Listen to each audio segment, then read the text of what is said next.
नमस्कार। मेरा नाम डॉक्टर सुषमा कुमारी है। मैं Shiva Ayurvedic medical college and hospital Bilaspur Himachal Pradesh में as a assistant professor and Ayurvedic consultant स्वास्थ्य विभाग में कार्यरत हूँ। जैसे कि आप सभी जानते हैं कि पूरे विश्व में कोविड-19 नाम की डिजीज़ जो है बहुत ज़्यादा फैली हुई है और भारत में भी रोज़ इसके केसेस बढ़ते जा रहे हैं।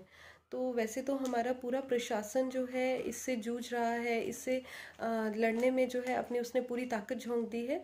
तो हमारा भी इस समय कर्तव्य बनता है कि हम उनका साथ दें, हम उनका साथ जो है स्वस्थ रहकर दे सकते हैं। तो मैं यहाँ पे आपको कहना चाहूँगी कि आप स्वस्थ जीवन शैली को अपनाएं ताकि हमारा जो है कंट्रीब्यूशन इस देश के लिए रहे। तो इस जीवन शैली को या ये जीवन शैली कैसी होगी, कुछ उपाय जो है मैं आपके साथ शेयर करना चाहती हूँ। तो इन उपायों को मैं कैटेगराइज करूँगी। पहले आहार में, यानी कि हमारी डाइट कैसी होनी चाहिए, फिर कुछ फिजिकल एक्टिविटीज़ हमारी कैसी होनी चाहिए, हाइजीन से रिलेटेड कुछ पॉइंट्स जो हैं वो शेयर करना चाहूँगी। इसके अलावा जो है मनोस्थिति को हम कैसे स्टेबल रखें, कैसे दृढ़ बनाएं, उससे रिलेटेड कुछ पॉइंट्स मैं आपसे शेयर करना चाहूँगी। सबसे पहले हम आहार पे आते हैं, आहार की बातचीत करते हैं कि आहार हमारा कैसा होना चाहिए। भारतवर्ष में वैसे तो स्टेपल डाइट यहाँ की दाल, चावल, सब्जी, रोटी, चपाती, दूध आदि है, जो कि अपने आप में ही एक तरह का बैलेंस डाइट है अगर व्यक्ति जो है अपनी थाली में इन सभी को इंक्लूड करता है।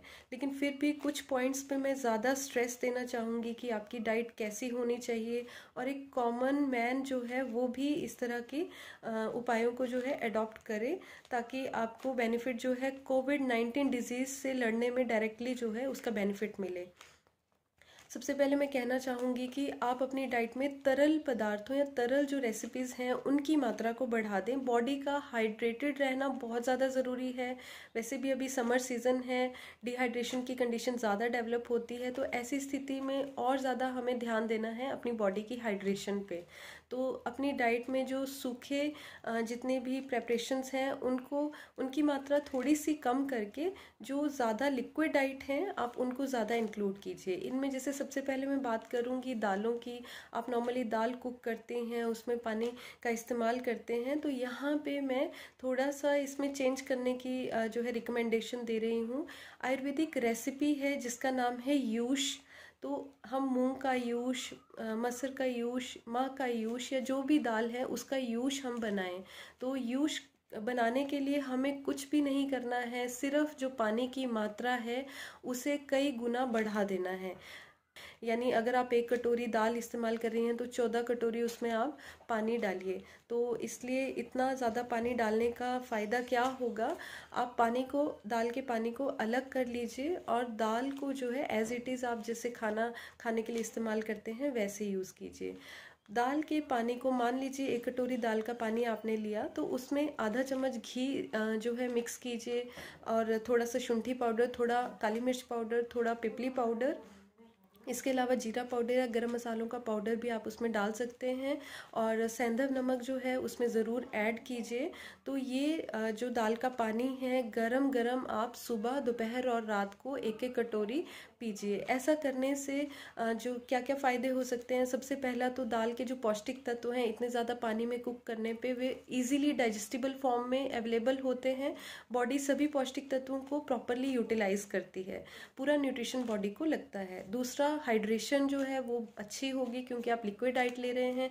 और तीसरा जो मेजर इसका पर्पस है यहाँ पे इस तरह की प्रेपरेशन बनाने का, वो है कीटाणु या विषाणु को मारने से रिलेटेड। अगर आपके गले में कीटाणु या विषाणु कहीं ना कहीं घर करने जा रहा है, अभी एंटर ही हुआ है, तो आप इस तरह की प्रेपरेशन में, क्योंकि औषधियाँ भी हमने डाली हैं, सेंधव नमक भी इस्तेमाल किया है और गरम गरम हम दाल का पानी पी रहे हैं, तो ये तीनों फैक्टर्स जो हैं किसी कीटाणु या विषाणु को मारने के लिए काफ़ी हैं। आप किसी भी डिजीज़ से बच सकते हैं।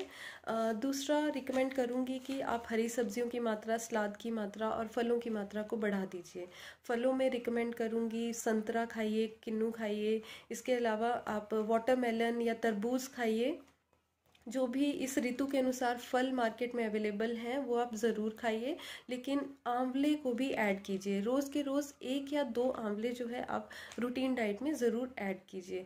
इससे हमारी बॉडी में मिनरल्स और जो विटामिन्स हैं उसकी मात्रा भरपूर मिलती रहती है, और हमारा बॉडी टिश्यूज़ का जो फंक्शनिंग है, खासकर इम्यून सिस्टम के सेल्स की फंक्शनिंग और उनकी फॉर्मेशन नॉर्मल बनी रहती है। इसके बाद रिकमेंड करूँगी आप जो है रसायन सेवन कीजिए, क्योंकि रसायन जो है वो ऐसे पौष्टिक तत्व हैं, पौष्टिक फॉर्मुलेशन है जो कि डाइट के अलावा हमें एक्स्ट्रा न्यूट्रिशन प्रोवाइड कराती है। ये फॉर्मुलेशंस में न्यूट्रिशन जो है हाईली कंसंट्रेटेड फॉर्म में और नेचुरल फॉर्म में जो है प्रेजेंट रहता है।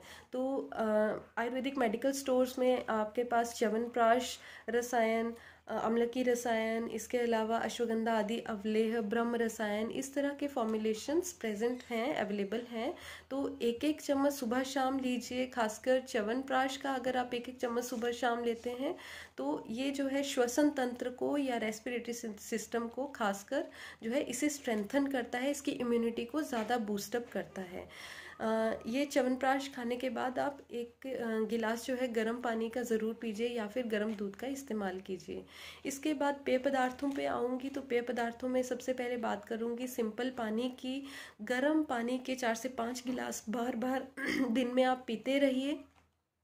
जो इसमें खासकर आप ध्यान दीजिए, रेफ्रिजरेटर का पानी, ठंडा जूस या फिर ठंडे फ्रूट्स को इमिजिएटली रेफ्रिजरेटर से निकाल के आप इस्तेमाल मत कीजिए। ऐसा करने से गला खराब, खराश होने के चांसेस या फिर आपको सिंपल कोल्ड होने के चांसेस ज़्यादा हो जाएंगे।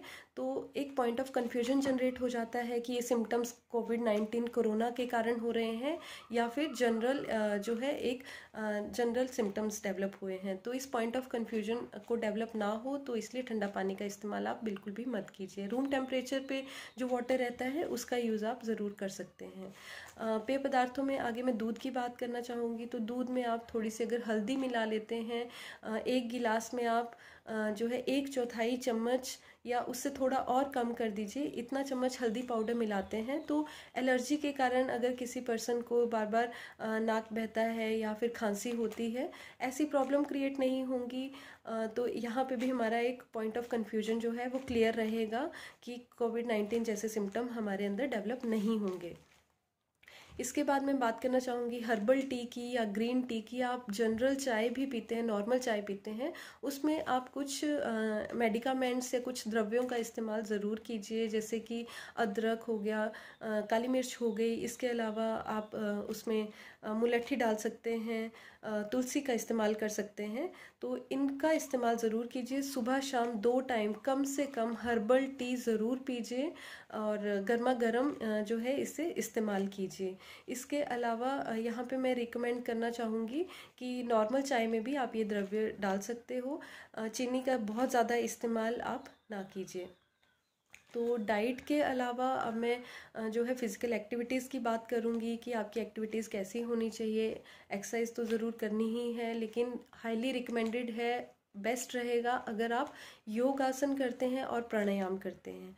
योगासन में खासकर श्वसन तंत्र के लिए, हमारे रेस्पिरेटरी सिस्टम के लिए कुछ आसन के नाम मैं बताऊंगी, वो आप यूट्यूब पे देख सकते हैं या किसी भी नियरेस्ट आयुर्वेदिक प्रैक्टिशनर से आप उन्हें पूछ सकते हैं और उन्हें डेली अपने रूटीन लाइफ में कर सकते हैं। सबसे पहले जैसे ताड़ आसन आप कीजिए, उसके बाद गरुड़ आसन कीजिए, कटी चक्रासन कीजिए, त्रिकोण आसन कीजिए, पादहस्त आसन कीजिए। बैठ के किए जाने वाले आसनों में आप शशांक आसन कीजिए, उष्ट्र आसन कीजिए। इसके अलावा पश्चिमोत्तानासन कीजिए, अर्ध हलासन ज़रूर कीजिए, वक्र आसन को ज़रूर कीजिए। इसके बाद लेट के किए जाने वाले आसनों में सेतुबंध आसन ज़रूर कीजिए और इसके अलावा आप भुजंग आसन का इस्तेमाल ज़रूर कीजिए और जो व्यक्ति सर्वांग आसन कर सकते हैं वो सर्वांग आसन ज़रूर कीजिए।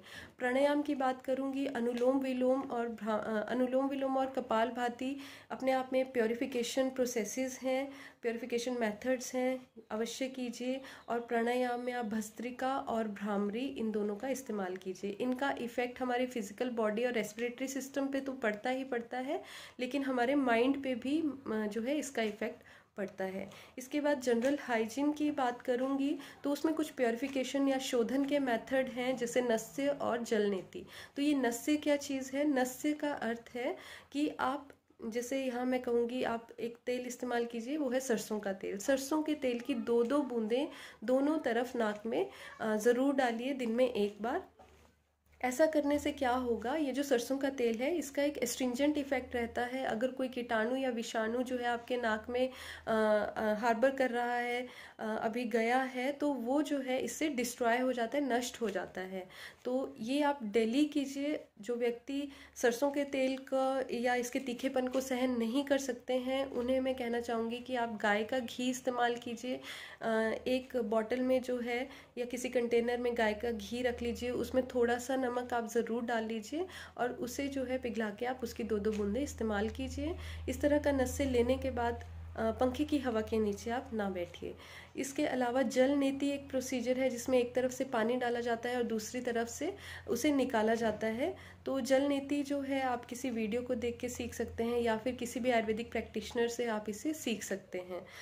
जल नीति से भी सेम जो है बेनिफिट रहेगा। कोई भी पैथोजन, कीटाणु या विषाणु या कोई एलर्जन भी अगर हमारे नाक में कोशिकाओं में अगर जाने की कोशिश करेगा तो वो पानी की सहायता से एक तो बाहर आ जाएगा, और इसमें क्योंकि सॉल्ट या नमक भी रहता है तो वो जो है इन्हें किल करने में हमारी हेल्प करता है। इसके बाद पर्सनल हाइजीन की बात करूँगी तो इसकी सूचनाएं जो है समय समय पर जारी होती रहती हैं, इसमें ज़्यादा डिटेल नहीं करूँगी। तो सोशल डिस्टेंसिंग का पालन कीजिए, कम से कम 6 फीट की दूरी दूसरे व्यक्ति से ज़रूर रखिए। ड्रॉपलेट्स जो हैं 6 फीट से आगे जो हैं ट्रैवल नहीं करती हैं, सेटल डाउन हो जाती हैं। तो मास्क का इस्तेमाल कीजिए, जिसके पास मास्क नहीं है वो गमछे का इस्तेमाल कीजिए। जो महिलाएं जिनके पास मास्क नहीं है वो जो है दुपट्टे को इस्तेमाल कीजिए। लेकिन ध्यान इसमें रखने वाली ये बात है कि कोई भी वस्त्र आप यूज़ कर रहे हो, कपड़ा यूज़ कर रहे हो, उसकी लेयर्स मल्टीपल होनी चाहिए, मल्टीपल बहुत ज़्यादा लेयर्स होनी चाहिए, ताकि बाहर की आप हवा को जो है डायरेक्टली एकदम अंदर ना खींच पाओ।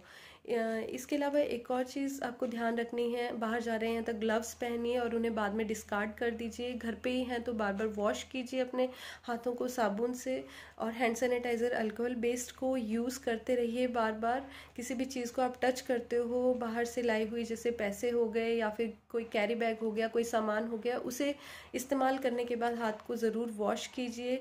घर की किसी और वस्तु को टच करने से पहले हैंड वॉश ज़रूर कीजिए।